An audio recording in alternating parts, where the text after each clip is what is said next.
Last round. All right, so we're talking about price points in the gym and where you think it sits on the scale in terms of 24/7 gyms, your normal gyms that offer whatever services, and this gym. So why should people pay what they pay to be at this gym? Okay, so looking at what we charge, if you were to weigh up the price point, and let's say your average 24-hour gym is somewhere in the vicinity of $15 a week. You get some specials that'll be a little less than that, but on average, let's call it $15 a week. You get personal training, somewhere in the vicinity of probably 60 to 75 an hour on average across the board at the moment. You get CrossFit gyms, which are, I think, in the vicinity of about $50 a week.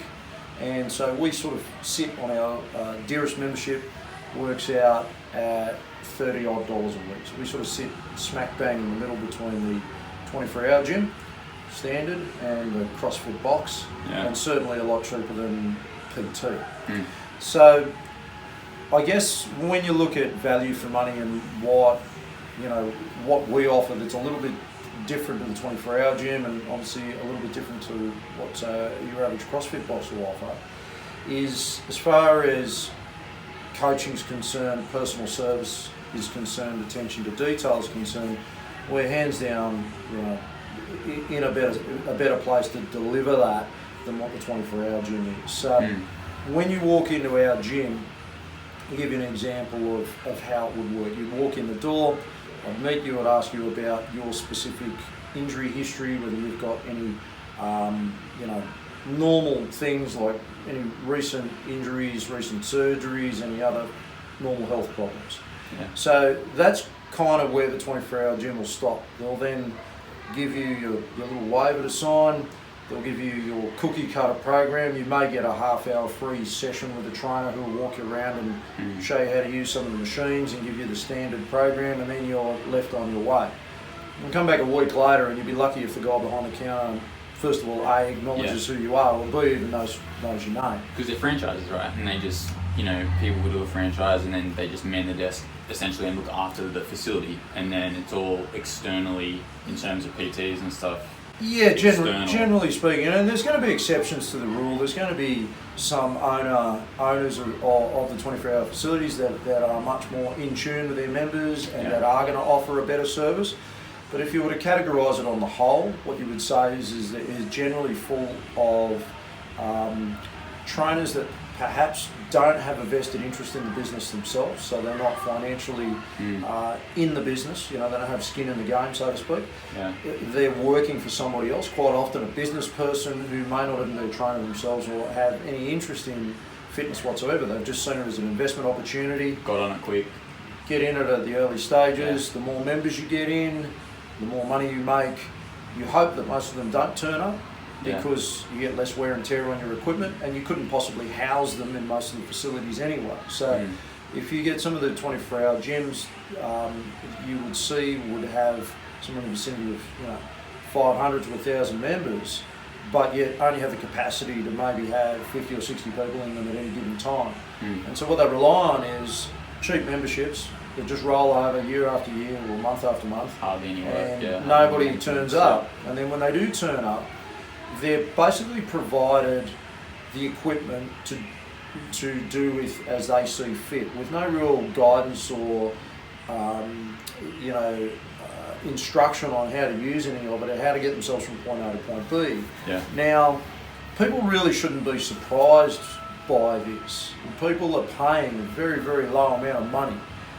So to think that in any other industry, if you were paying such a small amount of money for something, you wouldn't expect a great deal of service for it. You kind of, some of these places are charging less than $10 a week. And you're getting access to a facility and equipment, which really is a couple of cups of coffee. It's not very much. So to expect that you're going to get group training,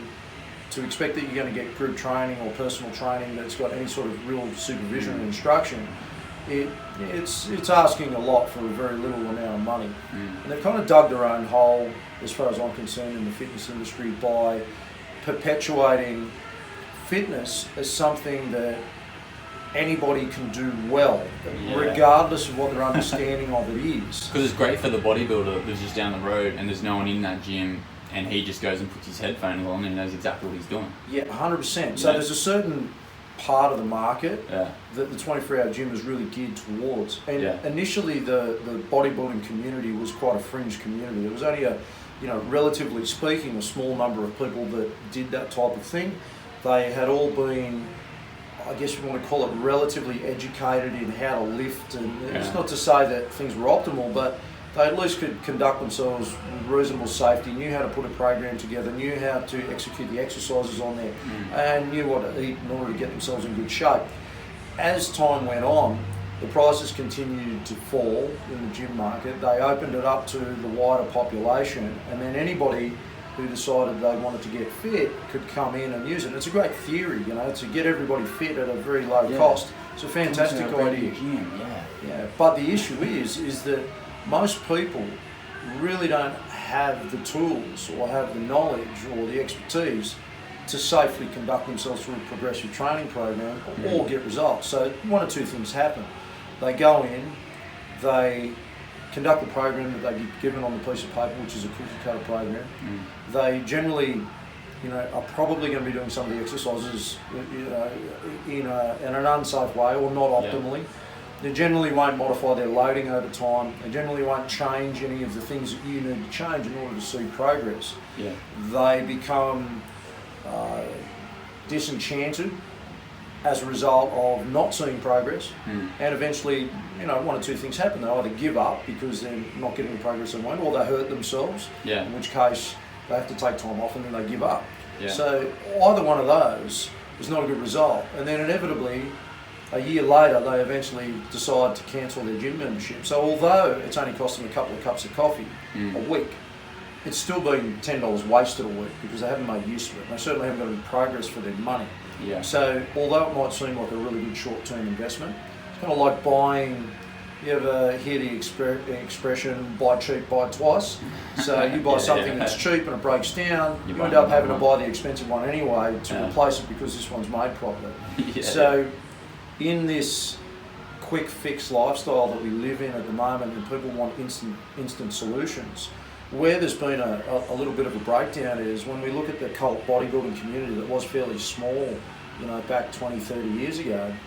These guys had gone through a long, slow education by way of being in the gym, watching other more advanced lifters lift, picking their brains, learning from that. And you find they move around a lot, those people, they have different sort of, Big Luke goes to 3 or 4 different gyms, he's learning from multiple people, Yeah, so it would depend on where you live too, who was at the gym, what the quality of the people were like there. You might be in a gym where there's not very many seasoned lifters at all, and you end up with getting a really bad education by way of, if that's all your education is to watch other people in the gym and then mimic what they do. That was certainly my exposure to it. And I had good and bad people that retrospectively I look back on, and some people's technique was bad on certain things and advice was bad and others was good. And the internet was invented. Yeah, that changed everything. Yeah. Anyway, for old people like me, it wasn't around at the time, so it was muscle and fitness magazines and flex magazines and things like that, and then it was going and watching these guys who were more experienced lifting at the gym and picking their brains. And back then, the gym wasn't as populated with people as what it is now, and so the guys that were there were, most of them had a really vested interest in improving themselves, and albeit some of their methods might have been crude, they were certainly effective in getting results. But the bit that's missing from current days thinking is that you pick it up off the internet, you know how to do it. Well, you don't know how to do it, you've picked it up off the internet, you've read it. That doesn't mean you know how to do it, or how to implement it, or how to make it work for you. Watching and practicing, So there's a difference between having knowledge and having experience. And having someone there talk you through it. Yeah, and correct it, or someone you can go to fix the finer details that most people miss. So the learning curve that a lot of these old bodybuilders had was through trial and error and practice, and then going to the more senior people in the gym and picking their brains about things, and then back and forth until they finally tuned it. And that wasn't a quick education either. Don't be under the impression that they go in there and a month later they know what they're doing. It was slow and gradual. Now with the internet, it should be easier, but what ends up happening is people grab something off the internet, think that they actually understand it when they clearly don't. They've read it, and they might understand what it says on the paper, but then somewhere between that and the application of it, and then how to change it in order to keep progressing, there's a lot of assumed knowledge there which simply most people do not have. You'd like to think that if those people apply it when they're practicing it, they might hit a wall and realise like, oh, something doesn't feel right, and then that's the next thing that they search on the internet, you know, and they try and find the thing to fix whatever that issue is, assuming you know how to use the internet as a tool and to make you better. You know what I mean? So there are people that do that. There are people that we see in the gym here which have got a pretty good handle across most things, and then they just need a little sharpening up or a little polishing on details that they maybe don't quite have right. But a lot of that, a lot of people do not have the time nor the inclination to do that. But they don't want to pay for personal coaching, personal training, which is quite expensive, and they don't really want to perhaps, you know, take the necessary steps to research it themselves. So they're left in a position where they've got access to this 24-hour gym, so they've got the equipment at their hand, they've got the information there, but they don't really know what they're looking at, so they're not sure whether that's good information or bad information, they're just using it, and then they go from there. Thank you, see ya.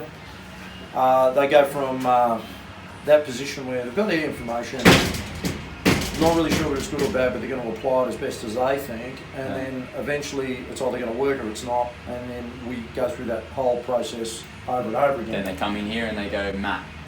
Yeah, so you get a lot of that. So let's go back around. I'm going to use one little analogy that I've used many times before, and I think it's quite an apt one for describing most. I'm just going to categorise it as 24-hour gyms, and I don't mean that there are going to be 24-hour gyms which certainly don't fit this category. There's going to be ones that are good. Let's just be devil's advocate for a second, because like we've just been like, you know, there's a certain crowd that uses 24/7 gyms or whatever, and we're not being negative about it. You know, it's like there's a 24/7 gym is going to suit a lot of people. You know, there's going to be people that go in and then pay the membership and then pay a PT, and the PT is really good and teaches this client a lot of stuff, and the client takes the knowledge and actually applies it, you know? Yeah, 100%. There's going to be a lot of that going on. We're not down talking that, you know? There's like application for it in this world. It's just when people walk in here, you know, after not getting any progress from being in a 24/7. I probably see that the main analogy I would use is, I like the mechanic analogy, and I've used this before, where you drive your car into the mechanics, and you say, the mechanic comes to you and says, all right, look, the shifters are over there, the spanners are over there, the socket set's over here, you've got your torque wrenches, you've got your screwdrivers, rattle guns over there, there's the hoist. Look, there's all your tools, I'll see you in an hour. And he grabs his lunch and walks out, or sits behind his desk reading, you know, I don't know, Tyres and Wheels magazine or something, whatever it is. And then you go, well, I don't know what I'm doing. Okay, that'll be $75 an hour, I'll come and show you what to do. Well, it's the same analogy, you know. People walk into the gym, you might be able to undo a couple of nuts, a couple of bolts off your car. But you really got no idea on how to fix the thing or how to get it from point A to point B. You could sure get a workshop manual, plug your way through it, but not nearly as well as the mechanic can do it for you. So using a facility that you don't know how to use properly, you don't know how to get from point A to point B, and just because you've read a book on it, you think that you do, well, there's a lot of bits in between that are missing. There's a lot of practical application and practical knowledge and skill that you don't really have a handle on, and you're trying to apply it, and inevitably, as I said, you either get yourself hurt, you don't get the results, either one leads to a bad experience, and eventually you just go, you know what, this isn't for me, this training. It didn't work. It didn't work. Fitness didn't work. So that's probably one thing that you see pretty commonly in that gym environment. So what's different about us? Coming back to here. So I know the name of every member that walks in the door. I know what their exercise contraindications are. So basically what injuries they're nursing at the moment, what injuries they've had in the past, what exercises they need to avoid or modify or regress in order to keep going. Now that's, you know, what are we, 170, 160 odd people coming, members, so you times that by however many times they're coming in a week, how many different exercise variations there are, and then what exercises we need to pay attention to. So I know that particular people have an issue getting into the bottom of a deadlift position due to previous lower back injuries, which cause them to modify their positions badly, and we need to be very cautious of that. So they can deadlift under strict supervision with someone there cueing them and making sure that it's in the right spots. On occasion, if they get fatigued or don't concentrate on it, then we will do certain things in order to make it achievable for them. Yeah. But if they were not to be able to do that, if they were in a position where they were training on their own, chances are that that lack of support or that lack of reinforcement would lead them to regressing back into a position that could cause an injury. So although the person who's experienced here may not need me as much as a newcomer, there is elements that you need to be careful of that could lead them to long sustained injury if unpoliced. So it's really that triaging the group. So when you've got a group of people training, you're looking at the individuals in the group, knowing which particular lifts affect which people more so than others. Because in the 24/7 gym, the dude behind the counter isn't going to come up and be like, "Oh, maybe you shouldn't do that," unless it's a really good 24/7 gym. Yeah, that's right. And the owner is So when we get people in and we do run them through a warm-up sequence, the warm-up's specifically designed to identify movement patterns that movement patterns that aren't conducive with safely executing a lot of our compound lifts, so things like our deadlifts and squat. We're going to see that during our warm-up sequence. We're going to see people that generally present with shoulder problems and things that are going to need modifications almost straight away. You can identify that. Sometimes it'll be fixed with a little bit of cueing, a little bit of mobilisation, and then sometimes we'll need to go to other lengths. It could be modification of the actual exercise itself, a reduction of the range of motion. It could be taking it as far as referral to a physiotherapist. Yeah. And anywhere in between. Or you're stripping them back down to the start and starting again. Yeah, 100%. So if you walk into the gym and nobody's doing that for you, then you leave yourself open and you've had no coaching, no guidance on how to do any of these things, and then you read on the program that you got off the internet, all right, well, I'm going to do barbell back squat at 85% loading for 5, and I don't even know what 85% loading for 5 is, because I don't know what 85%, what does that mean, 85%? So, you're trying to interpret all these things that you don't know. There might be tempo written in there. There might be things like supersets or drop sets or other bits of terminology that you simply really don't have a handle on. What's the purpose of it? What's the purpose of it? What's the point of it? Do I need to hit this every day, or can I have a day where I don't hit this? There's no guidance for any of that. Yeah. So when you start to weigh up all these moving parts into a situation, you really do need someone who has a good handle on that to be able to guide you through it if you don't know how to do it yourself. So for a lot of people, taking the time to know to learn how to do that isn't an option for them. They lead busy lives, or they don't have the inclination to learn that, and they're paying someone to do it, and that's where we come in. Yeah.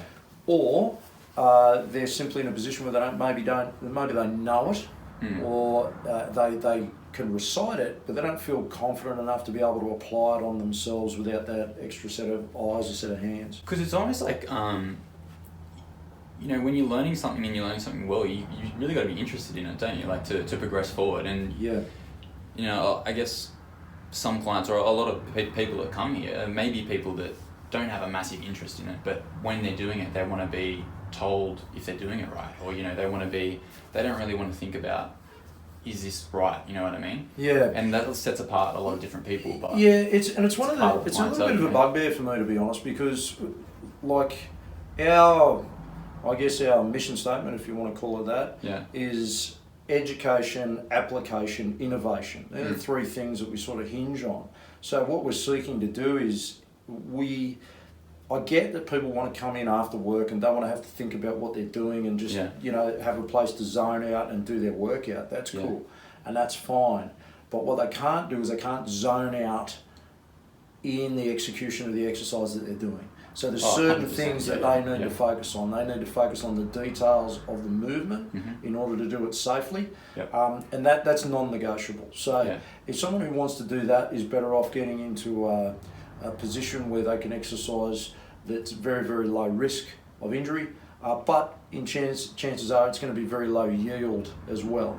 So you know, if you want to go and row on a rower, you know, the chances of yourself hurting yourself on a rower or on a push bike or going for a jog is probably pretty low compared to you can zone out. You know, compared to, you know, doing triples on heavy deadlifts or something. You know, there's going to be a level of concentration required that, you know, is that you simply can't switch off your mind when you're doing those things. It's like practicing a technique of anything, golf, tennis, whatever it is.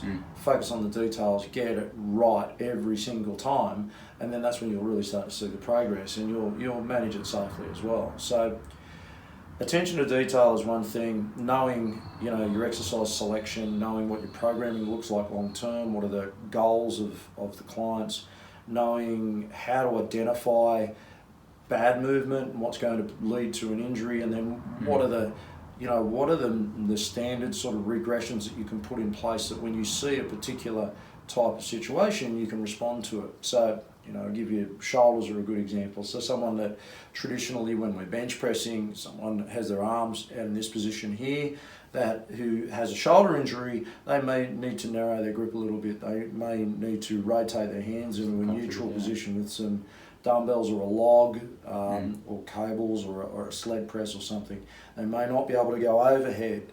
You know, there's a whole raft of regressions that you can put in place to make an exercise easier and still achievable for many of the same muscles that they're trying to use during the course of a training session, rather than just going, hey, stand over in the corner and do star jumps or sit-ups because I can't think of anything else to give you, or run around the track.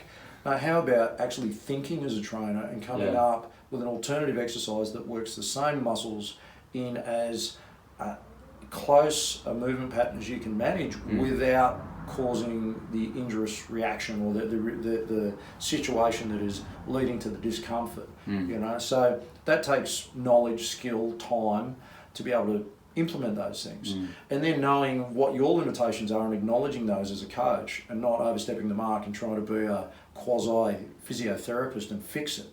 You know, so I've tried this, that's where I draw the line and say, okay, so we need to stop this exercise, we need to put in a substitute for the moment. Here's a good physiotherapist to go and see this person here. Come back to me when you've had a chat to them, and we'll see what their diagnosis is. I'll liaise with the physio. We'll then come up with a plan moving forward.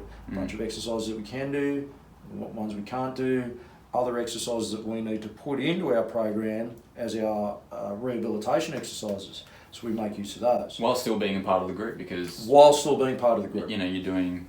It's a slightly adjusted program, but it's because you have X, Y, Z.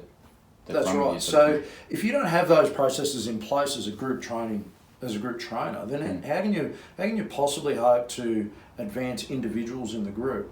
So I'll give you an example of something that doesn't happen anywhere outside of the gym world, and that is the concept that the trainer stands at the front of the class and runs through all the exercises and people follow them. And they're yelling out, you know, encouragement and all the rest of it, and that's wonderful. You can do it. Great. How do you stop and fault correct somebody? I can never understand that. Okay, so the concept that as a coach or a trainer, you need to coach and train. My job is not to stand out and count numbers for people. My job is to make sure that you're getting the most out of your training, make sure you're moving safely, efficiently, you're making progress, you're doing things the right way. And if I can't stop and do that and spend time with an individual client over the middle of a training block at some point, if I can't touch base with everybody and make sure that things are going well because I'm out the front doing my star jumps or whatever it is I might be doing. You're trying to remember what you're doing. How am I coaching them? I'm not coaching them. They might as well be watching a video, you know, and just replicating it. And I might as well just go and sit down behind the counter because I'm not providing any coaching. So coaching is about coaching, fault correction and improvement of the people that are in the group. Now, if you don't have all those moving parts in place, you can't identify, injurious movement patterns or things of that nature. You can't cater it to the needs of the individual. You can't then go and, offer them the individual attention, albeit within the group setting. You're still going, let's face it, there's a lot of exercises that people will do over the course of a program that probably aren't going to lead to an injury. And they'll get away with it, whether it's through light loading, whether it's through a movement pattern that's relatively safe in nature, a lot less chance of injury. But there's going to be a bunch of these movements that they can go through without, for month after month after month, without needing any coaching on it. Yeah. But then equally, if you're doing movements that I would consider fairly critical to good overall physical development, there's going to be some in there that are going to require a lot of attention to detail. Yeah. And it is the details that affect, the outcomes, I suppose. So whether that means that we're using the right muscles, whether that means that we're bracing in the correct position, whether that means that we're moving the weight as efficiently as we can, we start to overlay all these things, and whether I can even get into a position to move the weight properly, or whether I should be doing a different alternative because of the poor position that I'm adopting. So if you don't have someone there to interpret all of that, and what's happening, yeah. How do you know what you're doing? You don't. So that's probably, one of the main critical differences. So when someone comes into me as a client, I'm going to know their name. I'm going to know what they can and can't do. I'm going to have a pretty good idea of what their goals are for the most part, depending on where they are on a training cycle or what they've got coming up. I'm going to know that if they've got to go away somewhere, then I'm probably going to have to prepare a program for them to take with them, which I do frequently. Yeah. I'm going to know if they're needing help with dietary advice or advice on, what sort of calorie amount should they be intaking, what does their macro breakdown look like, what sort of food substitutes can we look at implementing, are there standard habits that we can try and cultivate to increase not only their dietary adherence, but how's that going to marry up with their training program. So you're pretty much getting most of the same things that you get in a personal training environment, but you're doing it in a group setting. Yeah. Because let's face it, you've been a personal trainer for a long time. I've been a personal trainer for a long time. When there's a lot of time that you spend with a client as an individual trainer, that's probably, you would consider it, I guess, almost dead time. So you might be having a conversation as a friend, you might be watching them do an innocuous warm-up exercise that you've seen them do 1,000 times again, and really, our time's not productive when we're doing that. We're not. There's no value add there for them, so they're paying for time that they're probably not getting a lot from. So how do we eliminate that? Well, when you've got a large group of people, you're spreading that time over many people. You're making those small connections, touching base with those things, and you'd be probing the group. So like when the group's going around, I'll know that somebody's focusing on a dietary thing at the moment, or someone's nursing an injury. So during the course of the warm-up, I'll hit up the individual members involved. Hey, Gary, how's that knee going? Or how's that shoulder going? Oh, Danny, you're looking at those protein levels. Have we been hitting those targets? Oh, such and such, you've just come back from holidays. How was your holiday, etc. And some of it's involved in making relationships with people because you genuinely want them to be open to you and to trust you as a trainer. So you need to be approachable. You need to be trustworthy. You need to be vulnerable yourself. So when you come into class, you might hear me whinging and bitching about something that's happened to me. I don't do that to sound like a nag. I just do that because I'm open. I do that because I'm honest, and I'll share. But I'll equally share as if I'm excited and have read a new book about something.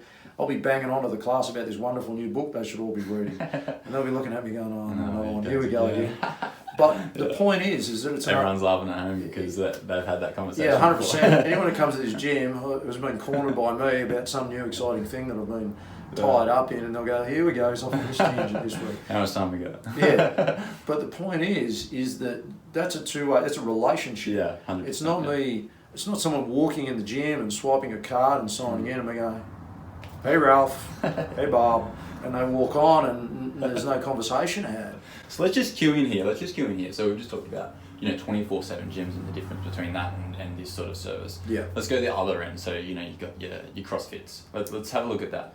Okay. Let's just touch on that for a All second. right. What do you think about that? You've been a CrossFit coach. Yeah. Talk to me Okay. about So look, I'm not going to diss anyone here because again, we're in the same category where you've got people that do it very well and you've got people that don't do it very well, and it's the same in pretty much any game that you go to. You know, we'll go back to the mechanic. I'm sure there's mechanics around that that are charlatans, that are basically robbing people of their money, and they're still in business and God knows how. And then there's others that, you come back and your car's been, polished and all this other sort of above service, and they never charge enough for their service, and they're wonderful. If you find one of those, let me know. But yeah, you know what I mean. So it could happen with any trade. There's going to be people that provide a wonderful service and people that don't. And I think one of the issues with CrossFit is, as a whole, I'm going to categorise this, it's not CrossFit that's the problem. It's the people that attend CrossFit that perhaps don't have the time to dedicate to learning the movements that they want to perform. Because who does CrossFit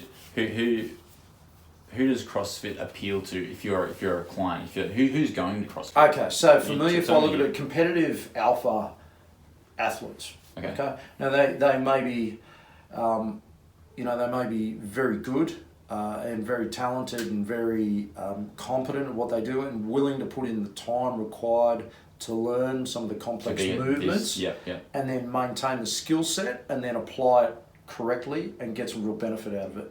And more than likely, they're going to be competing at a pretty reasonable level across the board there.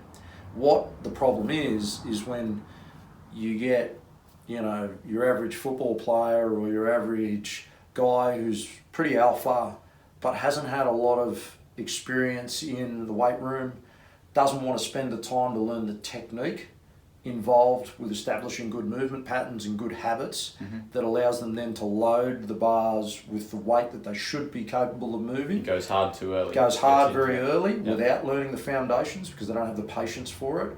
I'm an alpha male, I'm going to smash the world, let's do this.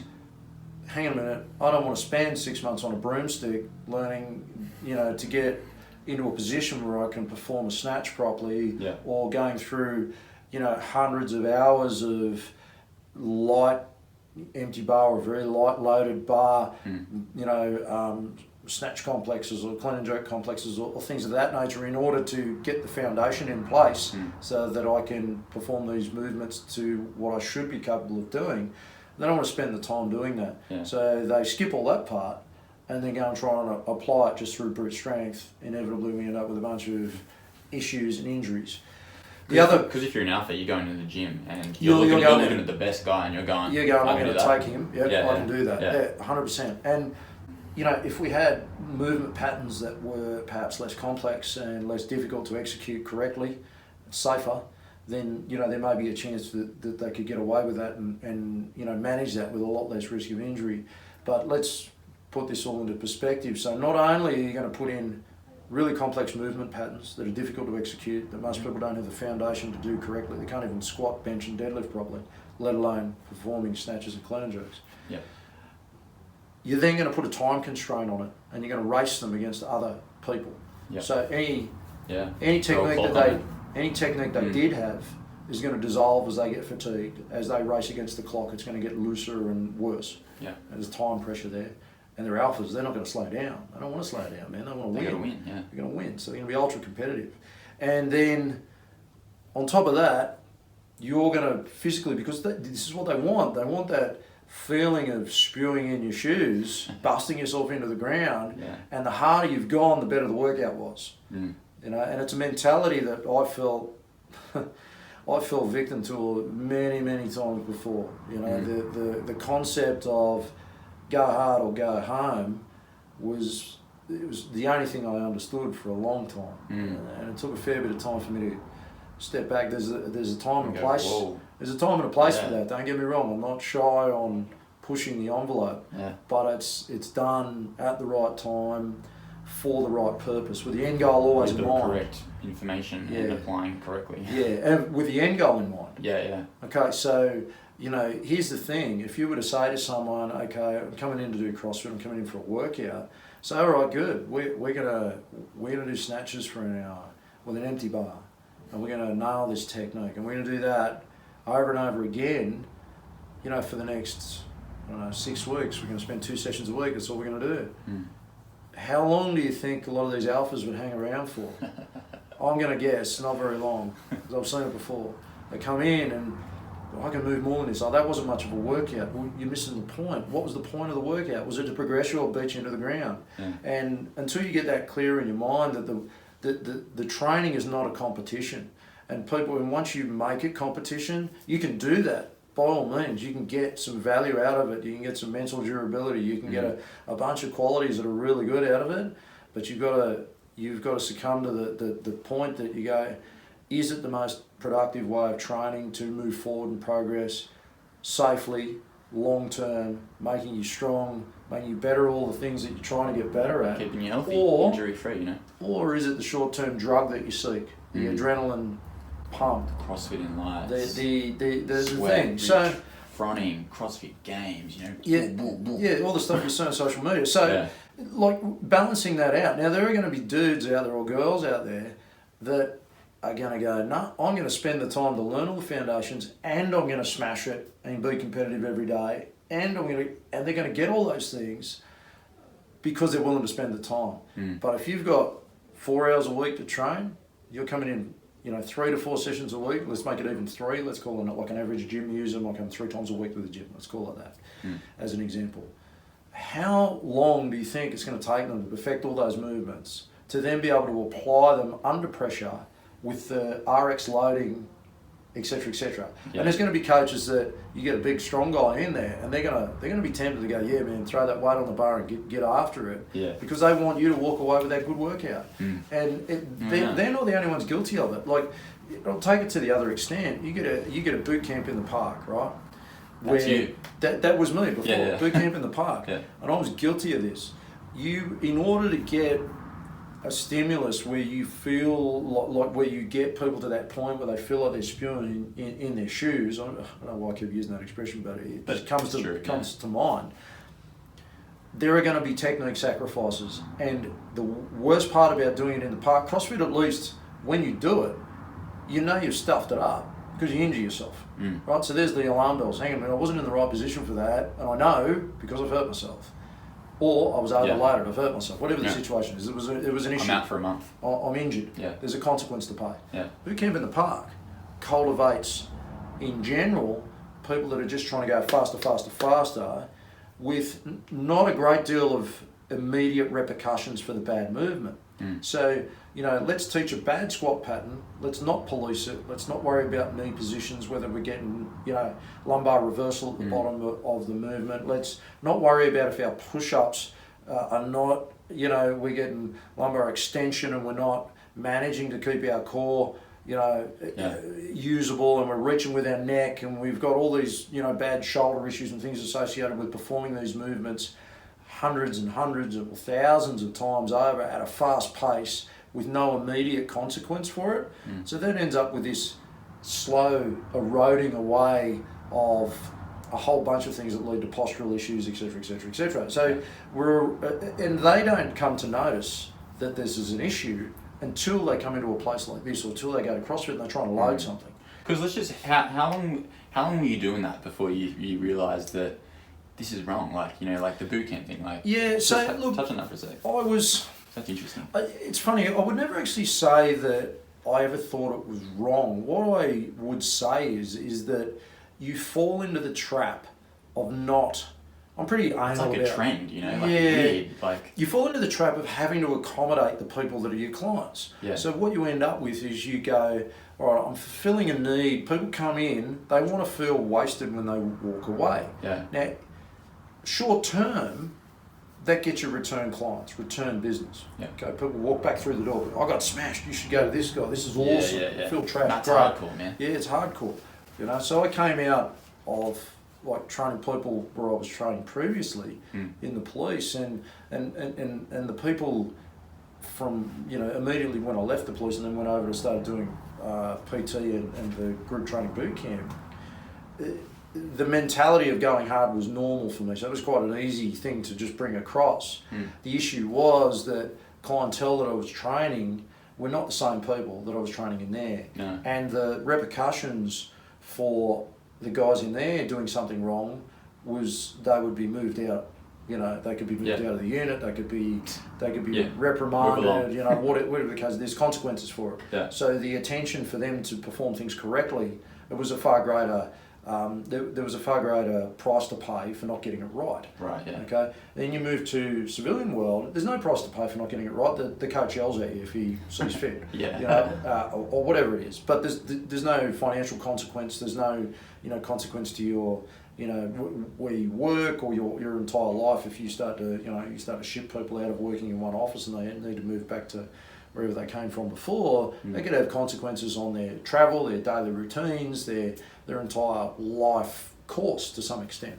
So there's big consequences if that gets changed. Someone comes to a boot camp and you tell them 20 times they're not doing a push-up properly, and you let them away with it and they just keep not doing a push-up properly. Eventually Or they get annoyed and they walk away. Either they get sick of you harping on that you're not doing a push-up properly, or you eventually give in and go, oh look, that's their push-up. Yeah. And you just move on to somebody else and spend your time there. Yeah. And in two minds about that, whether, do you make that choice consciously knowing that they're not doing it right, but you've told them, you've done your best, you've told them, but they're not listening, or they're not interested, they just want the workout. Yeah. So then you're faced with that balancing act. Do you keep them happy as a customer, or do you provide them with the service that that the best methodology for them? Yeah. And I don't know if there's a right or wrong answer. I'd like to say, standing on your moral ground, you would go, no, this is the way that this needs to be done. And until you can do it properly, you're not going to do it. Yeah. But they're going to go, no, I'm doing it properly. Well, hang on, you're not doing it properly. I can see you're not doing it properly. I've told you 20 times. And I've told you about 100 times, but you're not changing it. So does it then become, well, you don't want to change it, do I let you away with it? Or is it incumbent on me to stop and say, no, I'm not going to teach you anymore. I'm going to stand there with my arms folded and we're going to have an argument like two children in the playground, or a teacher and a child. This is another podcast, just like so I don't know. People's mentality on listening and applying. So I don't know what the answer to that is, because it's two ways. If you're a businessman. You are a business, and you've got to be seen to be profitable. And I understand that trainers make these choices a lot, but I think you just need.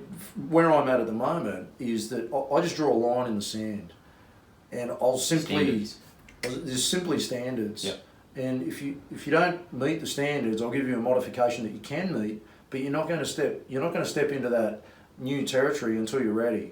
And so that's been my approach to it. And because I've got more tools at my disposal, being in a full gym now, you can make those modifications. It's a lot easier. Whereas when you only had limited resources. Yeah, well, you were going from just like racks out there to racks, balls. Yeah, before that, it wasn't even racks. It was just, you've got a railing, you've got a set of steps and a couple of little small brick walls and some park benches and make it work. Make it work. Yeah. So, and it's not to say that you can't make that work. You can do some fantastic workouts in that environment, but you get away with a lot looser technique. You get away with not policing things because the consequences are a lot less immediately.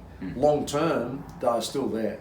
And people don't acknowledge that. So what happens is, when we get people in here that have been doing boot camp for 10 years or somewhere else, some of them are fantastic, but others, they get away with bad movement. They're going super fast, or they're going super short range of motion, quick. Oh man, whoa, let's just walk it back a little bit here. Let's get this right. And one of the preambles that I give people when they come into the gym is, say your first few weeks here are going to be clunky. And I hit them up with that. You won't be training with a group, it's going to be clunky. We're going to take you aside. We're going to go through the fundamentals. I don't care if you've just been to the Olympics for Olympic weightlifting. Not that anyone's going to come here from that background, but I'm going to check your fundamentals first. And then, depending on where you are, we'll put you into the appropriate place and train the appropriate way. But until that happens, you're not just getting. You sort of have to suck it up that you're going to be at a level for a certain amount of time, and then eventually you will be there. Yeah, but we don't hamstring anyone. What I mean by that is, it doesn't sound like, it sounds like a really long, drawn out process, but it's not. For some people that are experienced, it could be as simple as me saying, all right, go up and grab a 12 kilo kettlebell. Let me have a look at your goblet squat. Okay, let me have a look at your hinge with a kettlebell. All right, Perfect. beautiful. We've got squats and deadlifts. Let's progress you to the bar. I'll go and monitor the loading. Let's have a look at, can we brace? Can we unrack properly? How does it look with the bar? Okay, we're good on the empty bar. We're good on a couple of warm-up sets. Let you get after a weight if you haven't trained in a while. That can take 10, 15 minutes. Yeah, 100%. Depending on how it's fast you are. It's not weeks and weeks and weeks. Yeah. And then for other people, it'll be the case, guess what?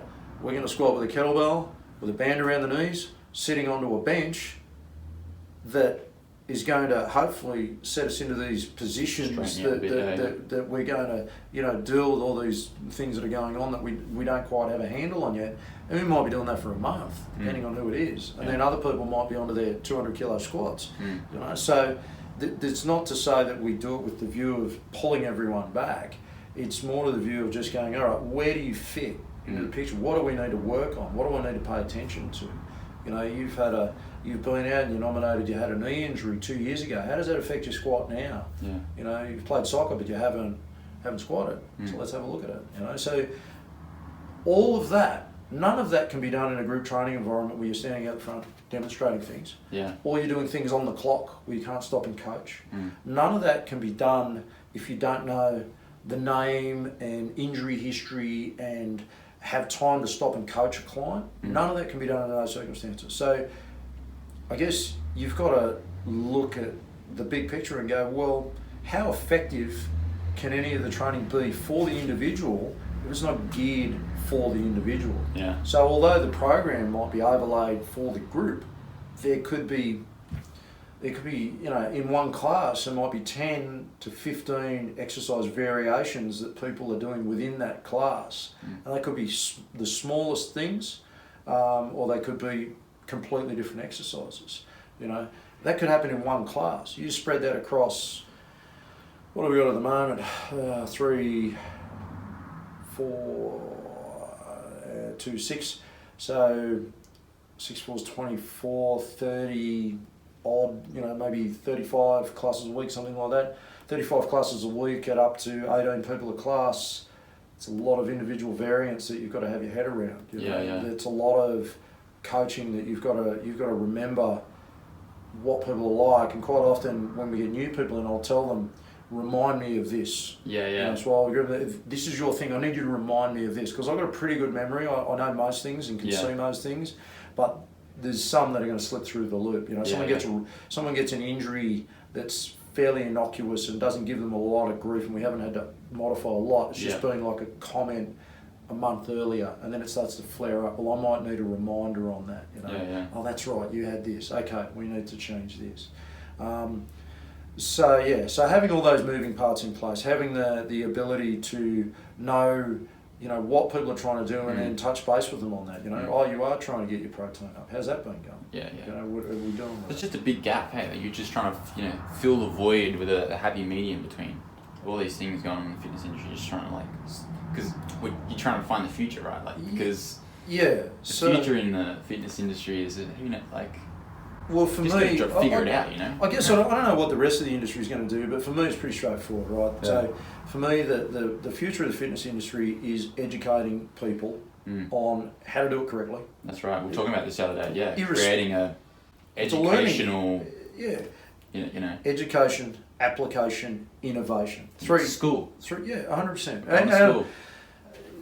Now, for some people, it's not what they want.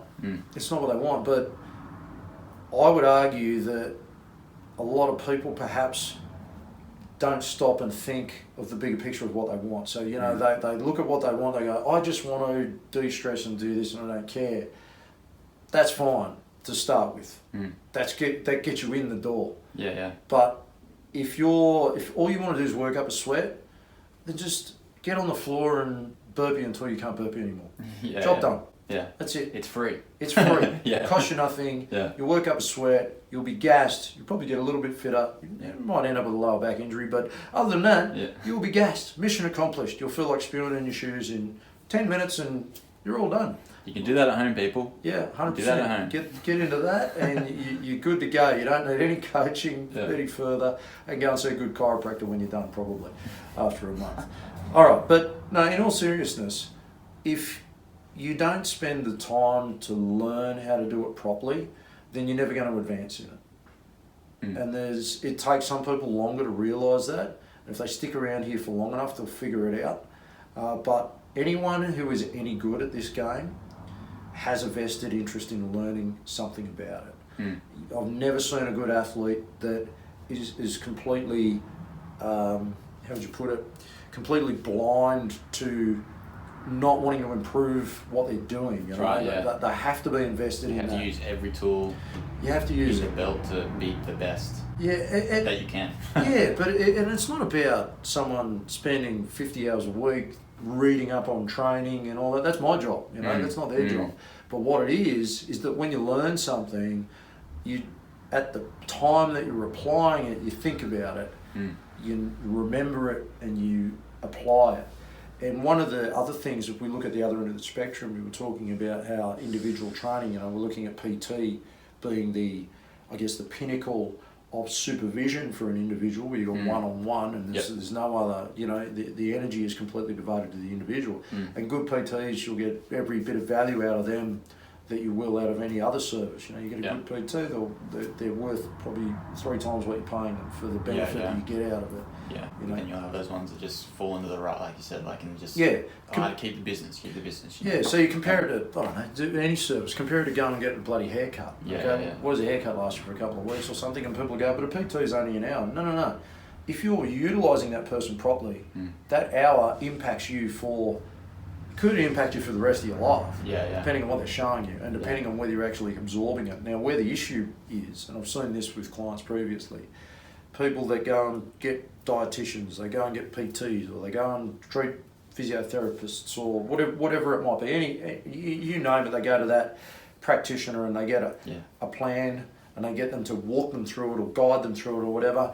And then as soon as they're not there to supervise it or to the whole lot goes out. And the worst part is that not only does it stop, but when you ask them about it, they don't know what they've been doing for the last 6 months with this PT. They can't, you know, they've taken no ownership of it. So what they've done is essentially looked, I can pay for this. I'll pay for it, and somebody else will take responsibility for it. So with my diet, when the dietitian writes this down on a piece of paper, I will follow that piece of paper. As soon as I no longer am seeing the dietitian, well, it's the dietitian's fault that I'm not losing weight anymore, or that this is happening. I'll find a new dietitian. I'll go and get another one. Let's start the cycle again. So that's, whereas, you know, the dietitian provides an eating plan or guidelines or whatever piece of information they do in regards to their eating. Instead of taking that, owning it, understanding it, looking at, hey, if I'm out, what substitutes can I put in here?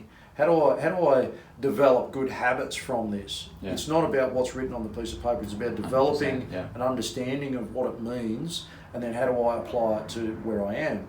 And that's what they should be paying. That's what they're paying for. They're paying to learn that. And that same with the PT. You're not paying for someone to yell at you and do burpees on the bloody ground. You're paying to learn something so that when you no longer have the PT, you can do it yourself. That's what you're paying for, or you should be paying for it if you're in any way smart. Because otherwise, you're going to pay $75 an hour for the rest of your days, 3 or 4 times a week, and learn nothing from it. So inevitably, it's kind of like being a passenger. I'm going back to my car analogies here. Passenger in a car who goes back and forth to a destination, never really pays attention to the directions or how to get there again, and you put them in the driver's seat and go, okay, we'll take us to that place we've been 3 times before. Your nav man will shut you. I don't know how to get there. But what do you mean you don't know? Dies. What do you mean you don't know? You've been there 4 or 5 times already. Oh, well, I need to drive it. You need to experience. You need to take ownership of it. Same thing. So don't be the passenger. Be the driver. Sorry, the F-bomb. We can swear. Yeah, be the driver. You know, take some ownership over it. Same in the gym. Don't switch off, read the board and go, oh, we're doing these again. Understand what the exercise is for. Understand how to apply it. And then you will get, not only will you get more out of the exercise itself, because you're focused on the muscles that you're trying to activate at a particular time, or you're focused on improving your movement patterns. You're going to put more weight on the bar. You're going to become more efficient with your movement patterns. And you're going to reap the benefits of that, as in being able to move more weight and gain more strength, and then, you know, build more muscle, etc., etc., etc. So there's always a payoff for it, but because it's not an immediate payoff, it's not that Phil endorphin release that people chase Yeah. through food or activity or sex or making themselves feel better, people don't think that it's of value. And it's funny that pretty much every habit that you have, the ones that have no immediate payoff are generally the ones that have a long-term payoff. And that's kind of the conundrum, because humans, we want this, we need to get some reward for that immediately. You know, we don't get that reward, then that mustn't work, or that's no good. So you see it with everything from training to eating to in the fitness space. Everything. Could be anything. Could be the way I like to look at it. Right, I was terrible, probably still am terrible. 6 months ago at social media. Okay, and because you're helping me with this, right? So I would bang on about, why am I not getting more clients and this, that, and the other, and why. I hate doing this social media, and I just hate it, couldn't stand it, I never had anything to do with it, didn't like it. Yeah. And you immediately form this, I've tried it for a week, nothing happened. Yeah. It must be shit, doesn't work for me. It doesn't work for me. You've done it for a week, you idiot. And you've done it badly for a week because you're just starting. Yeah. So not only have you gone, look, you've put nowhere near the amount of effort in that you need to put in to get it actually to work, but you've been doing it badly, because that's what happens when you start anything. You do it badly. So you do it badly, you do it for a short period of time, and then you give up. Yeah. You sound familiar? Well, that's pretty much the fitness industry right there for pretty much anyone that has failed in their quest to improve themselves in anything. It's always been start, don't get an immediate result, do it badly, bang. Are you getting a call? Getting a call. Is it still filming? It's still filming, man. Is it the light just went off? I don't know. Quick, check it. Check it.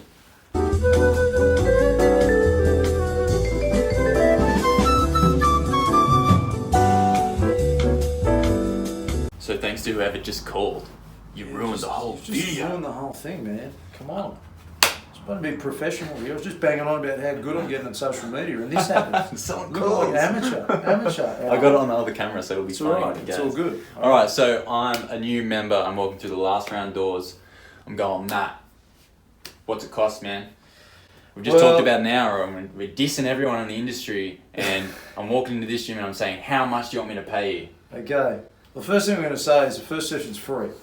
That's what I'm going to say. Cool. And I'm going to say that because I want you to come and try the first session, and I want to be able to basically explain to you what I've just explained to our audience out there when you walk in, and for you to experience why it's different.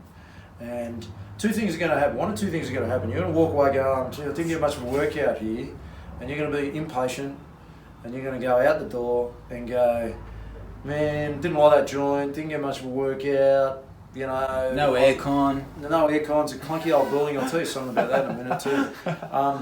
And you're going to disappear. And to be honest, look, I'm going to be a little upset about it that you're going to walk out the door and miss an opportunity.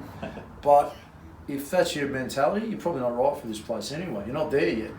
And when I say you're not there, I don't mean that in a condescending, well, I kind of do mean it in a condescending way. I'll be honest. I'll just say that, you're not, you don't have the training maturity yet to understand that progression isn't about bashing yourself every day of the week. And if all you want to do is bash yourself every day of the week, after you get broken a couple of times, come back and see me, because if you're an old bugger like me, you'll know that it's an unsustainable You've got one body. pastime. You got to look after it. And the other thing that so we've done that. You've come in, you've tried your free session, and then you hit me up, what's it going to cost me? And then I'm going to say, like, we do an intro month for $85. Kick the tires, do as many sessions as you like. Doesn't cost you any more than that. If it works well, great. You've done 6 sessions a week, you've tried all the different things. That's a hell of a deal, man. And you like it, it's not bad, it's all right. I think it's pretty reasonable. And people will often take that up. And then where we get the disconnect is, okay, so they come back after their month, they've made good use of it in the first 3 weeks. 3rd week, 4th week was a bit slower for them. They've got a few call-outs at work, whatever, the circumstances, life got in the way, and they only got there once. So then they go, come back. Well, I got there all these times in these weeks, but then real life sort of sets in, I only got there once. And then when you give them the price, they may have come from a 24-hour gym, so they're used to paying $10 a week, $15 a week at the most. And I tell them that our class rate, is kind of up to the top membership would be mid-30s, you know, and bottom membership is going to be like 15 a week, but you're on your own. So bottom fee is $15 access to the gym. Yeah, so facilities. it's like 65 a month for access to the gym. Yep. That's self-guided. Mm-hmm. Okay, you go up from there, and you're looking at about 85 a month. Yep. To do one class a week plus the gym. Yep. And we're moving up close to 100 a month for 2 classes a week plus the gym. 110 a month, 3 classes a week, 120 a month, 4 classes a week, and then we like 130 something a month unlimited. So 130 a month unlimited, full access to any class. Yep.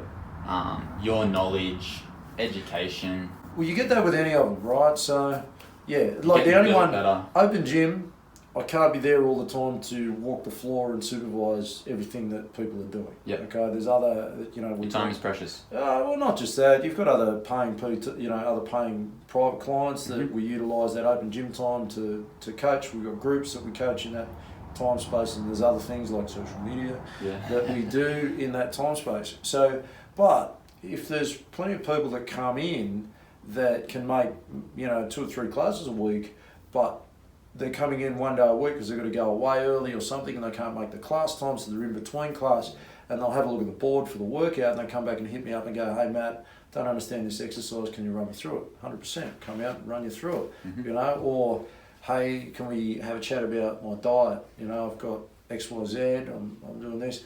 I'm always going to make time for that." Yeah, that's a business. That's part and parcel of the deal. Yeah. Now that doesn't cost you anything. It doesn't cost you 65 an hour to have me to come and talk about that. Yeah. It doesn't mean I'm not going to stand here and spend an hour with you running over technique stuff for free. Don't get me wrong. Yeah. But if I see that you're doing something wrong and I can provide you with a few minutes of coaching and polish that up and get you in the right positions and get you on track again, or make recommendations to you to do that, then we'll do that.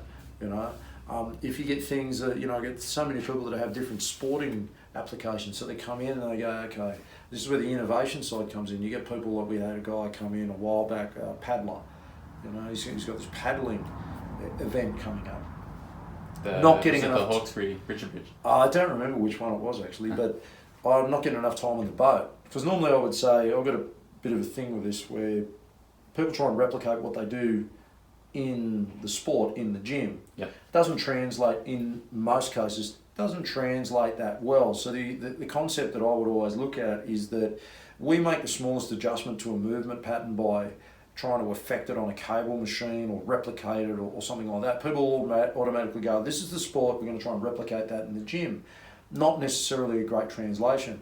Quite often, in my opinion, you're better off getting your fundamental strength, power and speed movements that you can do in sound movement patterns in the gym, ones that you can load perhaps more than what you could during the replication stuff, and then spend more time practicing whatever the activity is. And that's where the meld comes in. You could do things that if you can get closer, as you get closer to events, you could start to implement small things that might assist that, or in the case of this guy with the paddling, he could only get on the boat once a week, or he could only get on there once a week. Didn't have the time to go out. So then it would be okay to maybe come up with something as an alternative that would simulate something close to the paddling. Or again, say with dirt bike riders, we get a bit of that. They can only get out on the weekend, don't get enough time to ride midweek. So how do we get some more hours up? Well, we contrive drills or movements that will simulate time on the bike. So we would do things. The paddler, for instance, we set up a rig in front of one of the dual cable machines and got the length of his paddle and got an item made up that was the same length that we could affix to the cable machine, and then set him in the right positions that he would be in the boat, and then executed the paddling stroke as best he could under cable tension. Tried not to bog the movement down too much because that would change the movement too much, etc., etc. We did it with dirt bike riders. We would get a GoPro, get them to GoPro a couple of laps on the dirt bike track.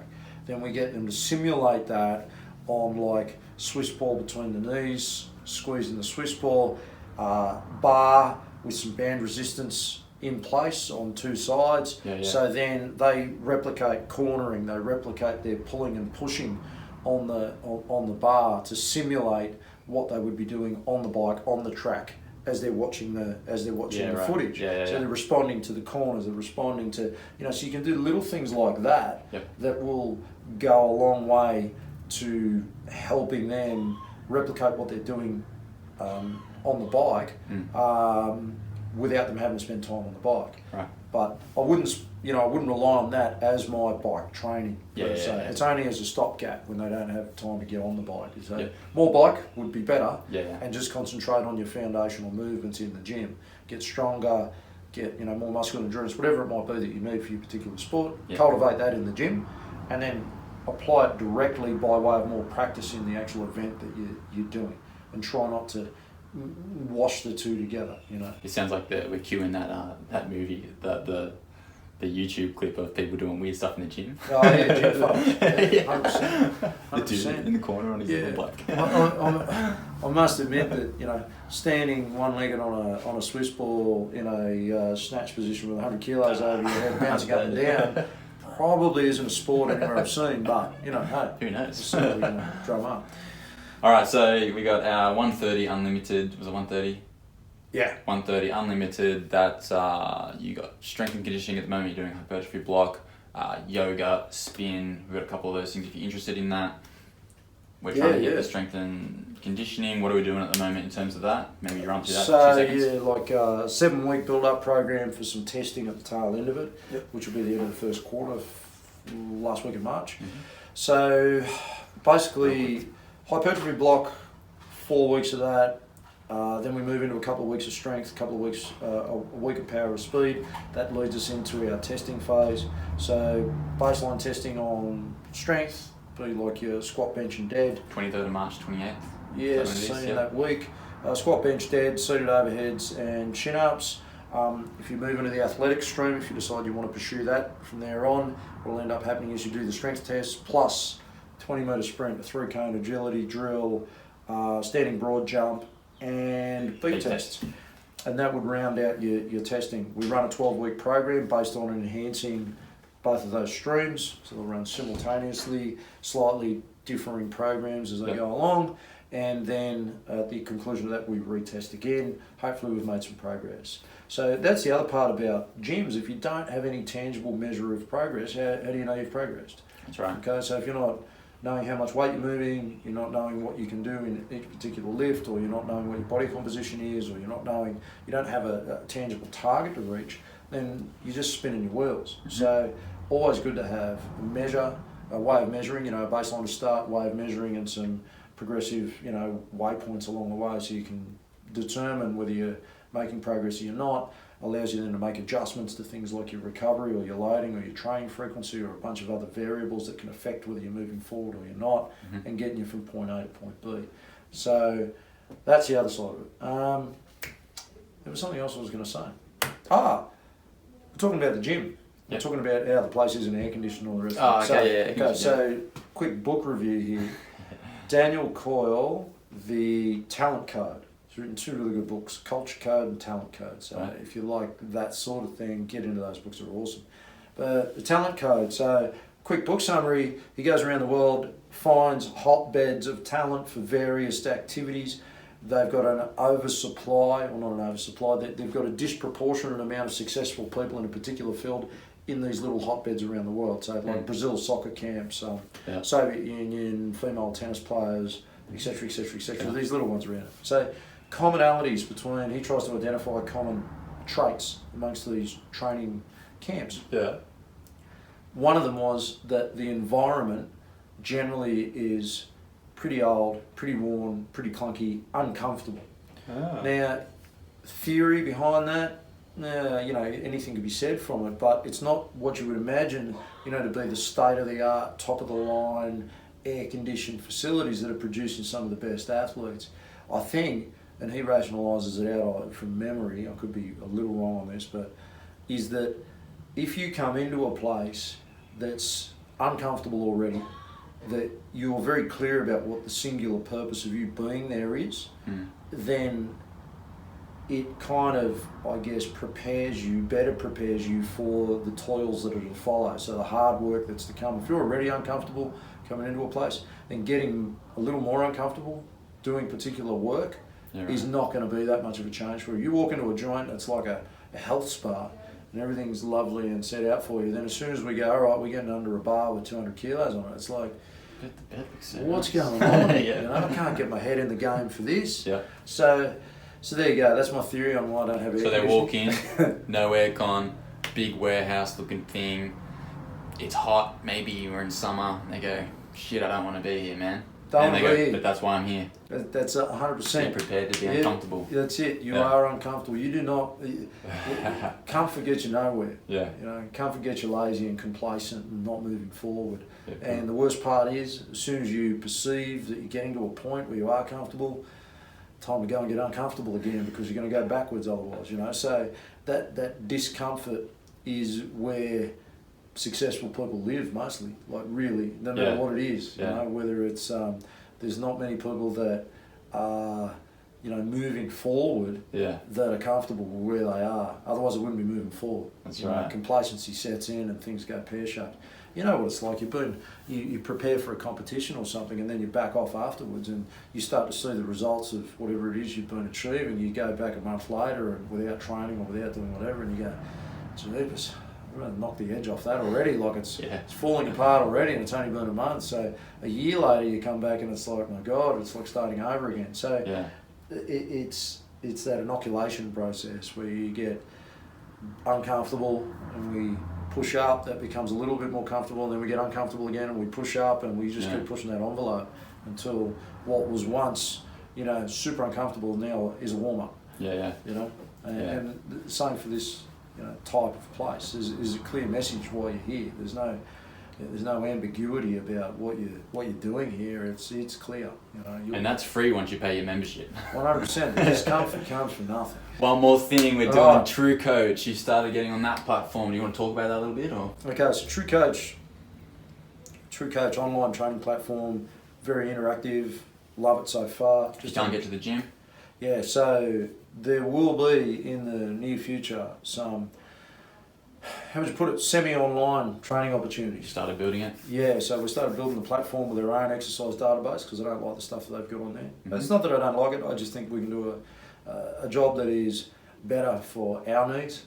You know, so I think some of the particular things that we do here that other people aren't doing, I'd like to be able to illustrate that. And also learning off someone you know, maybe. Like 100% familiar face. But rather than being an online training program, which every man and his dog has, then not only have you got downloadable exercise demonstrations, but there is, you know, reciprocal feedback. So if I allocate squats, for instance, and I want you to videotape a couple of sets of squats for me, one from the front, one from the side, you send it back to me. I can quality control it. I can give you references for adjusting it. I can supply you with video on types of things that might be going wrong with it and what you need to do in order to fix it. We then video the next session. Have we improved? Maybe we have, maybe we haven't. If we haven't, well, guess what? The next session will be here in the gym with me. So we can come through, you can run the session here, I can quality control your squats firsthand. So rather than having this movement that over 12 weeks you really haven't mastered because you've only had access to an online program, instead of that, we've got a situation where we're going to get this sample of you doing your squats. We're then going to fix the squats up in person if we can't do it remotely, and so thereby, you know, it's not going to continue for weeks and weeks and weeks and months to the point where you're loading heavy weight on your back. Nobody's pointed out to you that your squats aren't right, and you've been following my wonderful program, but you've now got a slip disc because your squats were rubbish and we've got injuries to deal with. So meeting that middle ground where we've got the platform there, you can get the coaching either face-to-face or over the internet. So the goal is to sideline with that, this gym, sideline it. If you can't get here, maybe you go to a 24/7 gym, you're getting the part of the personable coaching. of the coaching. Yeah, you're getting the programming and you're getting the coaching when you can get here. So That's you right. might already have a membership at another gym that's working for you well, that's, you know, Nice the and hours close. suit, that you like the air conditioning, who knows? I don't care, it doesn't matter, Yeah. you know. But you don't have the tuition and you don't want to pay PT fees, so this would be a midway a product that kind of fills that hole again. My goal would be that everybody eventually in the gym is on TrueCoach, and that they would have programs that I could tailor to their individual needs. Yeah. And that would be part of the membership. Yeah, cool. And it is definitely a viable option in the future, but it's going to take a good bit of background work there. So we're not there Yep, that's yet. all right. We're just throwing it out there. That's coming soon. We're working on that. That was a cool interview. Yeah, good. 24/7 gyms. Where Last Round sits in the scheme of Yeah. gyms, fitness. Yeah, so if anyone's got any questions about it, happy to field anything, so feel free to make a comment or raise an issue or something. I'm happy to, if I didn't talk it through enough, which is unusual for me. I think this 5-minute interview went for about an hour and a half, but happy to talk about it a bit more. Yeah. And let me know. Let me know, because I can deal with it. We're a long way from done here. We're only getting started. Like, customer service experiences, as good as it is from a professional perspective, as far as me trying to pay attention to details and get all that right, it's nowhere near where it needs to be. So we've got a lot of improving to do as far as I'm concerned. There's other aspects of it that we can touch on another time about how it can be improved, but I've got a list about this long of things that I need to do better. So we're a long way from done, but I think we're better placed than most places in the marketplace as far as giving that attention to detail without the costing that's involved in PT or some of the high-end stuff that's around. So yeah, might be worth checking out. Beautiful. Cool. Done. Thanks, Barn.